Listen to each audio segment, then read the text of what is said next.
Men and women who want to reach the world for Christ come from all walks of life. Among them is Scott Carr, a helicopter pilot in the U.S. Navy. When you fly the 53, the Sea Stallion, it's like flying a large Cadillac in the sky. It's a big piece of machinery and with a lot of power, and it goes really fast. Yeah, it was great. Scott loves the Lord, and during his years at the Naval Academy, formed an association with other committed believers. They called themselves the Watchmen. They wanted to have an impact that would last for eternity. My fear really was, how are we going to stay focused on the eternal perspective while we're all around the world representing our country? A few years ago, Scott learned about the opportunity to translate the Jesus film into the Nago language. But it was too big a financial challenge for a young pilot. And I began to really seek partners in the idea of funding a translation for the Jesus film. A lot of positive response. A lot of my friends really wanted to be a part of something bigger than themselves. So Scott explained to the Watchmen how the film would allow people to see and hear the Word of God in their mother tongue,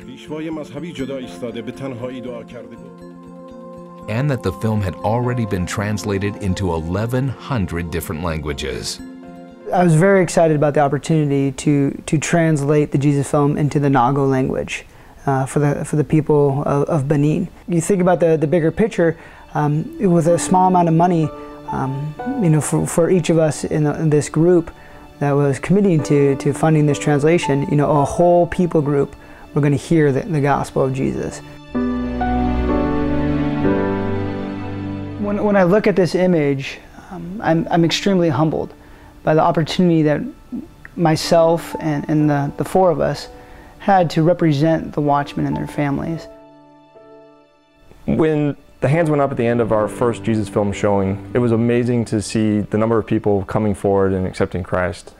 It was the first time that I felt that we were bigger than any of us individually, and we were contributing to an opportunity that was bigger than any of us could have done on our own. What groups are you a part of? And what about your circle of friends? This group could be anybody. It could be your Sunday school class, it could be your extended family, it could be your college friends, it could be the church softball team. So accomplish something bigger than yourself that perhaps you might never be able to do on your own. Ask God if He would lead your group to fund a new translation of the Jesus film, provide a set of equipment for a team, or sponsor a film team for a year. We invite you to explore how.